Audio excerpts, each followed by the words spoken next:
E agora eu faço um convite para vocês aí de casa. Esse programa é aberto a tudo e a todos. A gente quer conhecer. Para conhecer, a gente precisa esmiuçar, precisa xeretar. Aliás, não é porque a gente não conhece que não existe. Vamos falar com Débora Sóglio sobre TVP. O que é isso? TVP é uma técnica psicoterápica, né, de psicoterapia, que trata de terapia de vida passada. Ah, meu pai, pronto. Já tem gente em casa aí torcendo o nariz. Porque tem religião que não aceita de jeito nenhum a reencarnação. Tem outras religiões que confiam piamente. Tem religião, por exemplo, para vocês terem uma ideia, que a pessoa se mata, morre, crendo que vai cruzar 40 virgens no paraíso. Mal saber que depois de 40 dias acabou o brinquedo que ele tanto procurou, né? É verdade. Mas é que realmente o ser humano é muito distinto. Tem religião que acha que o suicídio leva ao, Nossa Senhora, ao sofrimento maior de tudo. Vamos abrir a cabeça. O que é na prática a TVP? Na prática é uma técnica de regressão de memória, né? Ela busca, na verdade, um encontro do ser humano com ele mesmo, né? A diminuição do sofrimento, enfim, fazer com que essa pessoa se sinta mais feliz, mais bem elaborada, mais de bem com a vida, vamos dizer assim. Quais são os problemas que aparecem para você em consultório que você fala, bom, aqui eu posso aplicar a TVP? Olha, tem aparecido num crescente muito grande quadros importantes de depressão, de síndrome do pânico, de fobias, de ciúmes patológico, aquele ciúme exagerado. Aí tem gente de casa também, Débora, que está dizendo assim, mas isso aí não é de vida passada não, isso aqui é da vida louca que a gente tem hoje em dia, de muita informação, muita pressão, a luta pelo sucesso. Claro. E aí, como é que você fala, não, peraí, isso aí tem a ver com a sua vida anterior, amigão? O que acontece, Vinícius, que eu acho que é legal falar, é assim, as pessoas quando chegam no consultório, vêm buscar a terapia, elas já passaram, já fizeram um percurso muito danoso, inclusive, para a saúde e tal. Passaram por médicos, por várias terapias, e aí chegam num quadro de sofrimento muito grande, porque nada funcionou, né? Nada deu certo, nada mudou. Então, a TVP é uma nova proposta, onde a gente vai olhar no fundo da alma, na essência do ser humano, para entender o porquê desse sofrimento tão importante. Débora, eu estou falando com você e pensando mais uma vez no ceticismo, naquelas pessoas que não creem de jeito nenhum e que estão dispostas a falar, não, isso é uma besteira, isso é uma balela. A USP, um centro tão importante de estudo científico, há algum tempo está fazendo um trabalho especial. Conta para eles o que é, essa referência, esse espaço de referência está fazendo o quê? É um espaço importante, um espaço acadêmico, formal, né, de renome, enfim. A USP tem um departamento hoje que chama Ciência e Espiritualidade, né, com uma vertente em saúde e espiritualidade. Por quê, Vinícius? Porque cada dia mais a medicina e a ciência começam a repensar a história do ser humano. Entender que o ser humano é mais do que um corpo, uma máquina com um monte de engrenagem. Ele é uma alma, é um ser essencialmente espiritual. E veja, quando eu falo espiritual, eu não estou falando de espiritismo, que é quem traz o conceito de vidas sucessivas e de reencarnação. Eu estou falando dessa demanda interna, desse desejo que a pessoa tem, essas vontades todas, que é a espiritualidade dela, essa crença de que há algo maior que rege a vida. É com isso que a gente está lidando em TVP. Mais uma vez eu vou falar com você em casa e perguntar o seguinte, se você contasse para o seu bisavô que na década de 60 do século passado o homem chegaria à Lua, será que ele te veria como? Né? O seu bisavô lá, o meu bisavô nasceu em 1893. Uhum. Eu cruzei com ele por aqui. Se eu tivesse dito a ele, olha, avô, 1910, alguém falasse para o senhor que dali a 50 anos o homem estaria na Lua, objeto de idealização, né, de tantos e tantos mitos, histórias e fábulas. Sim. O homem pisou lá. Tem imagem aí para você ver, você não lembra. Né? E tem gente que vê a imagem e diz que não é real, né? Que não aconteceu. Com o que você já se deparou e que se surpreendeu muito no seu consultório? Por exemplo, algum caso de ciúme patológico? Olha, o ser humano é sempre muito surpreendente, né? Mas eu penso que teve um caso, assim, de um rapaz muito bem financeiramente falando, de nível universitário e tal, e que me procurou porque estava num quadro de sofrimento muito grande. Estava noivo e tal, mas tinha a sensação de traição muito constante, embora ele reconhecesse que racionalmente ele não tinha motivo nenhum para desconfiar da parceira, etc. Isso o acompanhava desde muito pequeno, essa insegurança, esse ciúmes exagerado e tal. E com isso ele perdeu um monte de relacionamento e não queria perder mais um. Ele até diz assim, eu não quero aumentar minha lista de relacionamentos fracassados. E aí, então, em processo de regressão de memória, ele consegue se perceber numa vida onde ele era uma pessoa muito bem, economicamente falando, tinha um status, isso pareando aí com o século XIX, um comerciante, e ele perde, em função de uma briga naquele período da população, da comunidade, ele perde tudo num incêndio.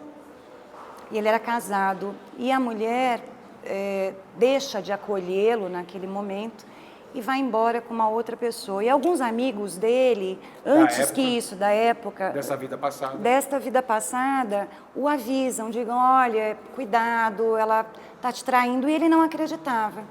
Então ele teve uma perda muito grande, ele perde materialmente o status, a condição e perde o grande amor da vida. E o que acontece? Quando o espírito reencarna, ele traz novamente esses traços, né, esses traumas, essas dificuldades. Então, numa situação atual hoje, o que acontece? Ele revive, na medida em que ele está de novo se envolvendo, apaixonado, amando e tal, de novo ele revive aquela sensação de perda que é irracional, que não tem nenhuma lógica dentro da vida atual dele. E segundo o Espiritismo, ele voltaria até para fazer um resgate, para, de repente, sanar esse trauma, esse problema dessa vivência anterior. Isso. Seria mais ou menos isso? Seria. E legal você estar falando isso, Vinícius, porque assim, o conceito de reencarnação, que é tão questionado, e como você falou no início, que muita gente não aceita, não acredita, etc., é um conceito milenar. Ele tem datado de 3.000 anos.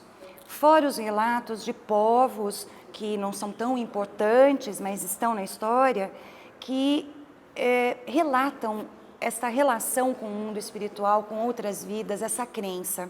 Eu continuo aqui me preocupando com os céticos de plantão, mas, por exemplo, como é que a gente pode tentar explicar um Chico Xavier ou duvidar de um Chico Xavier? Sim. É lógico que tem charlatanismo em todas as áreas da nossa vida. Mas é que o Espiritismo acaba ficando sempre muito exposto a isso. Por um outro lado, até ajudando agora os céticos de plantão, eu sempre que falo com alguém que fez regressão ou foi em centro espírita, fala, eu fui o filho da Cleópatra.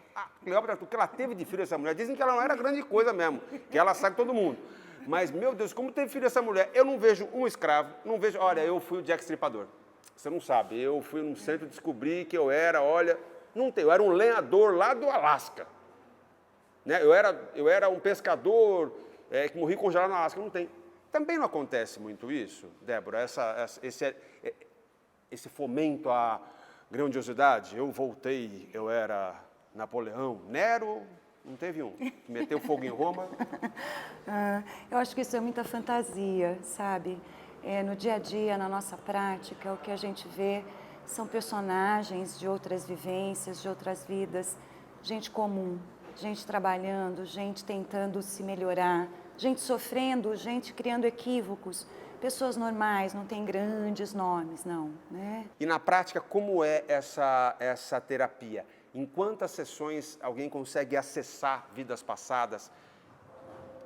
Cientificamente falando, como você consegue acessar memórias tão antigas?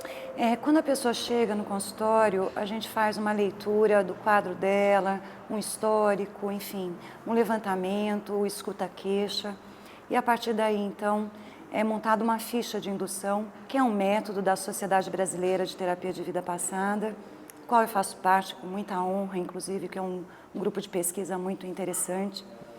E é um método, então, que vai levar aquela pessoa fazer a regressão de memória dela com toda a segurança, consciente, não tem hipnose, não tem nada disso. É isso que eu ia falar, não tem nada a ver com hipnose. Não, não tem nada a ver com hipnose, ela está consciente o tempo todo, ela pode interromper o processo de regressão de memória dela no momento em que ela quiser. Nisso, sabe que tem uma coisa muito interessante, que é assim, o místico que fica em torno da TVP, que é uma técnica, que não tem nada de místico. Primeiro que ela é mágica, então você chega lá, faz uma regressão, vai embora, então os seus problemas de 30 anos... da noite para o dia se modificam. Não, não é isso. Isso é um trabalho, é uma proposta, enfim. E a outra coisa é que assim, eu vou regredir, daí eu não vou voltar mais, né? Isso é mito também, porque você não vai para lugar nenhum. Você só acessa o seu arquivo de memórias. Você continua exatamente onde você está, com a sua identidade, com a sua personalidade. O que acontece é que a técnica permite que você acesse os seus arquivos de memória que existe na sua alma. É só isso, é uma coisa natural, relativamente simples. E o que a gente talvez chame de alma seja uma outra coisa, né? Talvez não seja alma, talvez seja justamente um banco de dados para ser acessado. A gente é mais do que corpo, a gente é alma em processo de evolução. E que o nosso sofrimento está na medida em que a gente se afasta desta essência. Quanto mais afastado a gente está, mais doente a gente fica. Então a TVP é mais uma técnica que entende a essência, o processo de evolução, porque as vidas sucessivas, sendo a Terra uma grande escola, a vida sucessiva busca isso, que a gente se aprimore, que a gente melhore, que a gente seja mais feliz com a gente mesmo, com o outro, né? E que a gente tenha saúde. Então, eu acho que isso é importante, né? A essência do ser humano, esse encontro. Bom, o Albert Einstein falou da flexibilidade, das dimensões, do tempo, do espaço. Tem gente ficando muito, muito rica por aí, porque já conseguiu provar que o pensamento, a força daquilo que você pensa e quer, atrai. Vai ver que a gente precisa justamente organizar as coisas na TVP, né? Também. Vai ver que é isso. Entendi? Entendi. Pelo menos um pedaço? Sim, entendeu muito. Então tá bom. Muito obrigado, Débora. Eu que agradeço. Muito obrigado a você que continuou conosco aí.